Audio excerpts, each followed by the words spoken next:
Hello my dear students. I wish everyone is safe and sound. أهلا بكم طلابنا الأعزاء، أتمنى أنكم كلكم تكونوا بخير. النهارده وزي ما احنا عارفين حلقتنا تحت رعاية وإشراف وزارة التربية والتعليم. Okay, today is for our English language subject as we always do. And now let me remind you of what we did in the last episode and what we are going to do in this one. For the last episode we had a recap on the previously explained grammar lessons and vocab words, also writing parts and reading parts that we have tackled in units 10, 11 and 12. يعني باختصار عملنا زي ريفيجن سريعه كده او مراجعه سريعه عن بعض كلمات على بعض كلمات الفوكاب، الجرامر ليسنز كمان اللي اخدناها في اخر 3 يونتس، وبارتس من الرايتنج والريدنج اللي احنا اتعلمناهم في الاخر 3 يونتس. Today we will focus on the same revision، يعني هنعمل نفس الريفيجن بس طبعا باسئله جديده. اوكي يعني mainly we will finish review D. اوكي review D طبعا I added some questions for you علشان برضو to make sure what you understand and what you don't understand. Okay, so I will ask you please to get ready with your books and copy books, pencils to jot down or write down after me anything you would like to use later on while studying. Okay, so let's now start our revision to finish the review D. Okay, let's go. Okay, so as we do every time in this session, by the end of the session, you will be able to revise the rest of the lessons for the grammar and for vocab words, writing and reading, specifically in unit 10, 11 and 12. Okay? So, okay, we will start here with a writing part. We have here a photo or a picture of a girl, and now write a description of the person in the picture below. احنا محتاجين هنكتب description, paragraph, short paragraph, okay? Just to describe this girl, what she's wearing, how does she look, okay? ده اللي أنا حضرته لكم. I prepared a paragraph for you. طبعا you can add any of your own words. This is just a sample. وانتوا you can add yours. Okay. Sarah is a 20-year-old girl. Okay, هي عندها 20. She is a 20-year-old girl. She works as an employee in a well-known company. هي بتشتغل في شركة معروفة. She loves wearing formal clothes. هي أحيانا بتحب اللبس الفورمال الرسمي يعني. Yet ولكن sometimes أحيانا يعني she wears casual ones. أحيانا بتلبس اللبس الكاجوال like jeans and t-shirts and so forth. Okay. In this picture she's wearing a blue cotton shirt. في البيكتشر دي هي لابسه ايه؟ blue cotton shirt. ولازم نهتم بالsequence and the order of the adjectives. blue cotton, blue اللون الاول, then the material cotton shirt يعني قميص, and blue jeans. Also she's wearing beautiful gray earrings. earrings اللي هو الحلق. Okay, beautiful gray earrings and elegant black plastic sunglasses. هنا هي لابسه السانجلاسز دي I described by elegant. أول حاجة description, then اللي هو الرأي يعني opinion, then color, then the material.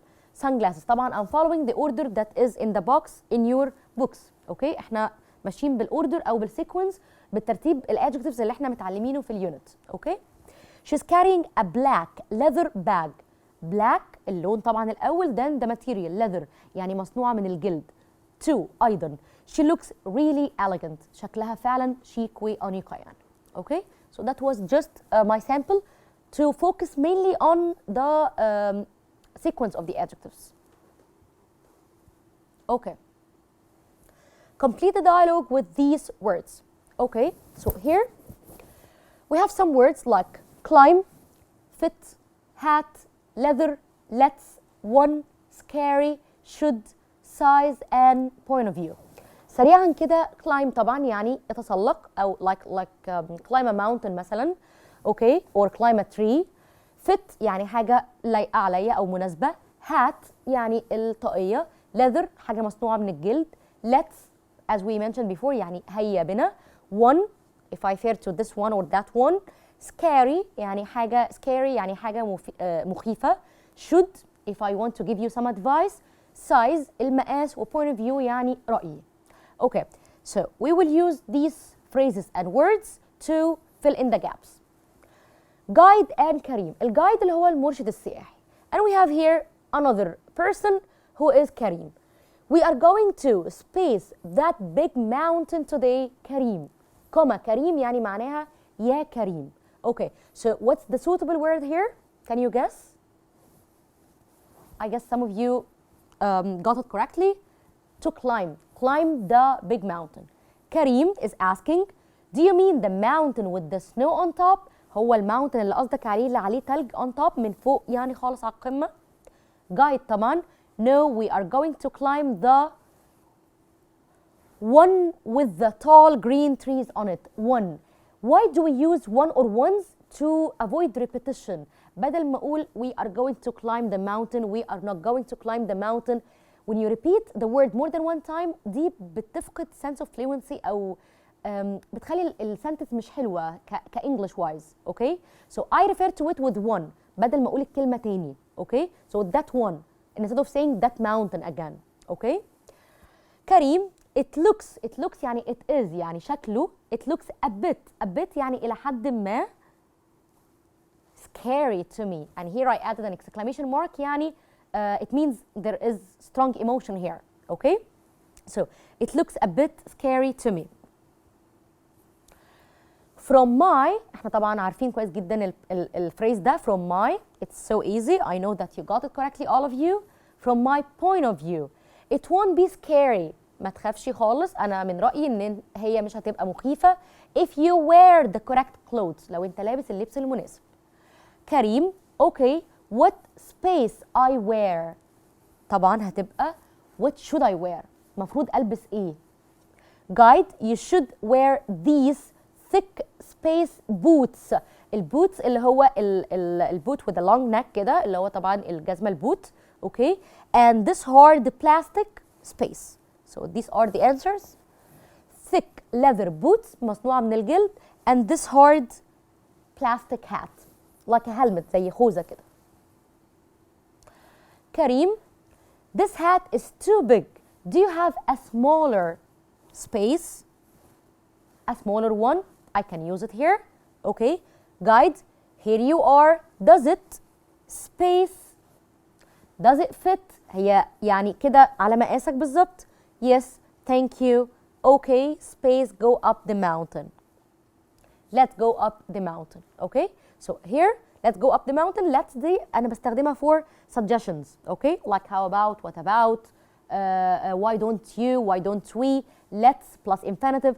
All of these are forms of suggestions. ودي اللي عملناها في الابيسود اللي فاتت أو في الحلقة اللي هي آخر يونت 12 وقلنا الفريزز زي السجشنز والحاجات اللي ليها علاقه بالاوبينيونز والادفايس. I use them mainly in my writing and dialogue. عشان كده لازم نخلي بالنا كويس قوي من الفريزز دي. طيب. Vocabulary part. Match to make sentences.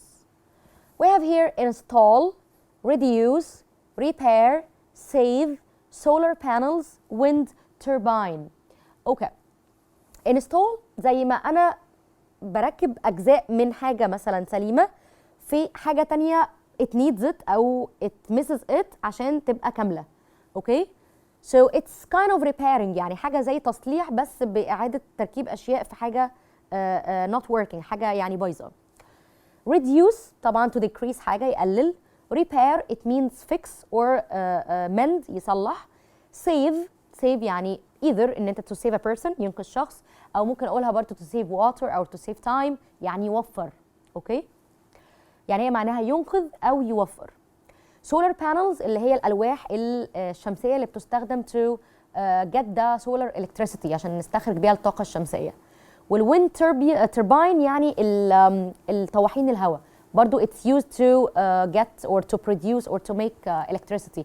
Kind of برضو نوع من أنواع الكهرباء بنستخرجها بيها. We have this column and I want you to have a look at this column. Okay? You can have a pause if you are watching a video. Have a pause and try to match. Okay, so here, install. If we look at install, what's the best definition for it? Can you guess? Can you remember? Is it fixing or making something or equipment or put equipment? let me show you my answer. It's D. Put equipment somewhere so it's ready to use. اوكي ان احنا زي ما قلنا بنصلح بيها، يعني بنجيب مثلا parts or pieces of a broken mobile phone او اي حاجه مثلا محتاجين ان احنا نصلح بيها حاجه تانية. اوكي فحاجه مش بستخدمها باخد البارتس منها اجزاء واعمل بيها او اصلح بيها حاجه not working يعني عطلانه. اوكي reduce is to decrease، طبعا يقلل حاجه. It's apt to make something less in amount or size، يقلل. Then repair قلناها كتير جدا، like it's A to fix something that is broken or to mend، يصلح. Save I have just said it. It's B make something safe from danger. Solar panels اللي هي الألواح الشمسية. It's C equipment أداة معينة that changes the sun's light into electricity، دي قلنا اللي بنستخرج بيها الطاقة الشمسية. By the way, equipment, there is nothing called equipments. It's totally wrong. Equipment is uncountable noun. Okay? Wind turbine, الطواحين أو طاحونة الهواء دي. It's E, equipment that uses the wind to make electricity. Okay? So, this is a focus on some of the vocab words. Complete the sentences with the correct forms of the verb in brackets to talk about future arrangements. طيب هنا بقى language part. Again we will focus on the tenses future, present and past. طيب Laura space play tennis at 4 o'clock tomorrow. So I said tomorrow. It's a key word. Can you remember what does it refer to? To which tense can you remember? It's referring to, yes, the future tense. واحنا عندنا 3 cases of the future tense. عندنا am, is, are going to plus infinitive, or will plus infinitive, or present continuous tense with the keyword of the future tense. Okay? Let me show you my answer first. Is playing. أنا اخترت is playing. أول حاجة why didn't I use will plus infinitive؟ ليه ما قلتش لارا will play tennis؟ لأن will دي معناها إن أنت you do something or you will do something you just decide on the spot، حاجة قررت إن أنت هتعملها لحظة الكلام، أو تبقى حاطط كلمة I think I believe. Okay? In this case only I use will plus infinitive. Okay?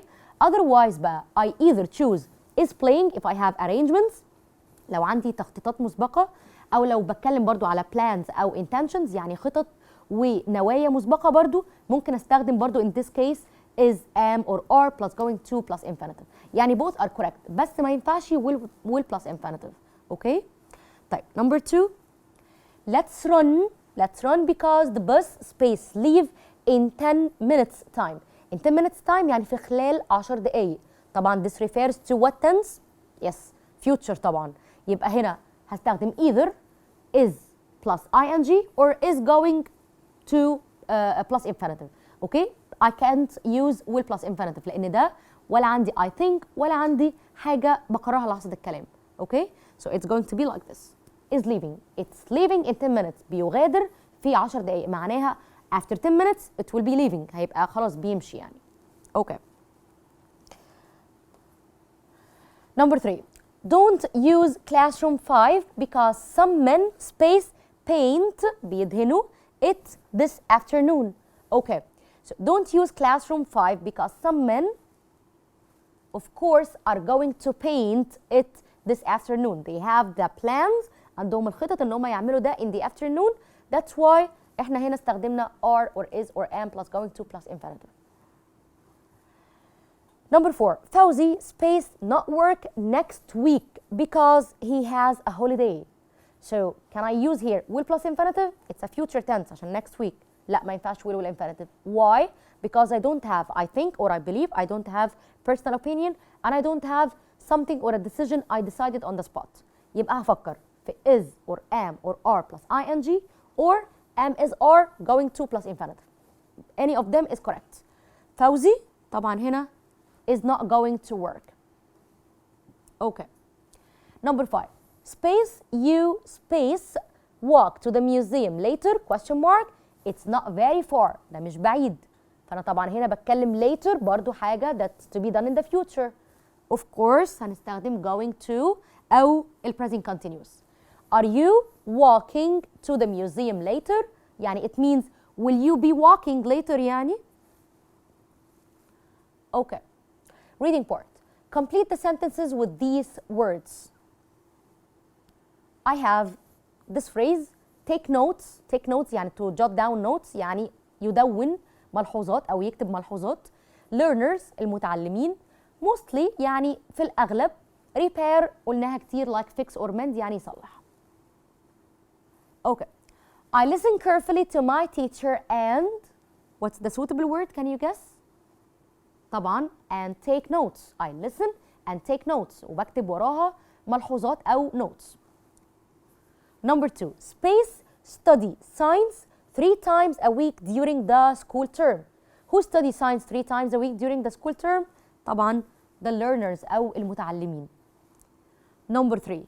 This computer is very slow. I think we need someone to space it.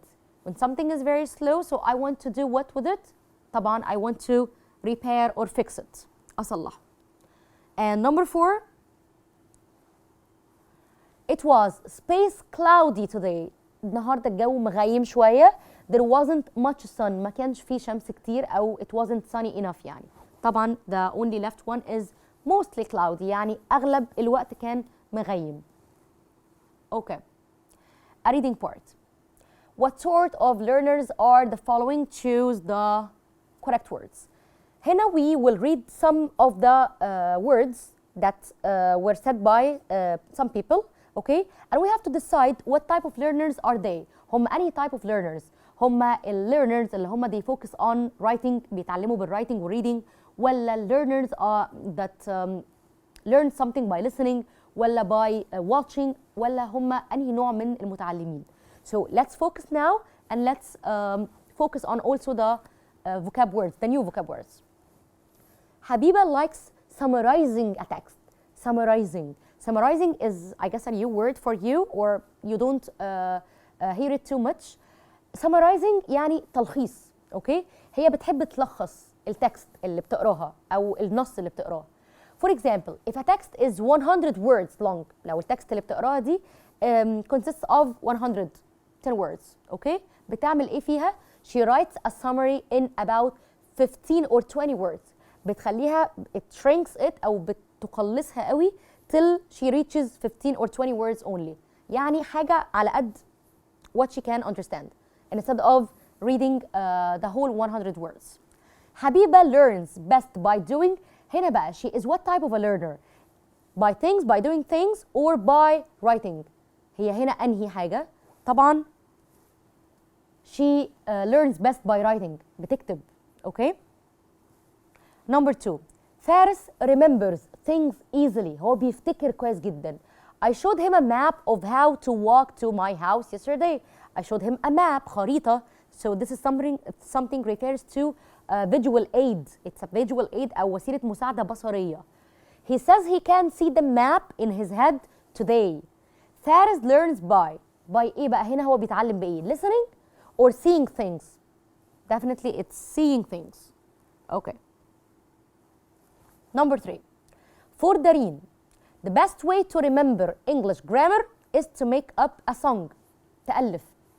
هي بالنسبة لها عشان أفتكر الإنجليش grammar lesson I have to make up a song for it. بألف لها song أكنها أغنية عشان to remind me well. زي ما قلنا like what we do with the kids. عشان نعلم الكيدز ABC for example الالفابتس أو some words or some short vowels or phonetics بنعلمها لهم through songs. عشان هم according to their age they learn best by listening, okay? By listening and of course seeing. عشان كده الايدج ليه عامل كبير جدا في التعلم. الطريقة بتاعت التعلم ليها عامل طبعا أو ليها علاقة بالايدج بالسن, okay?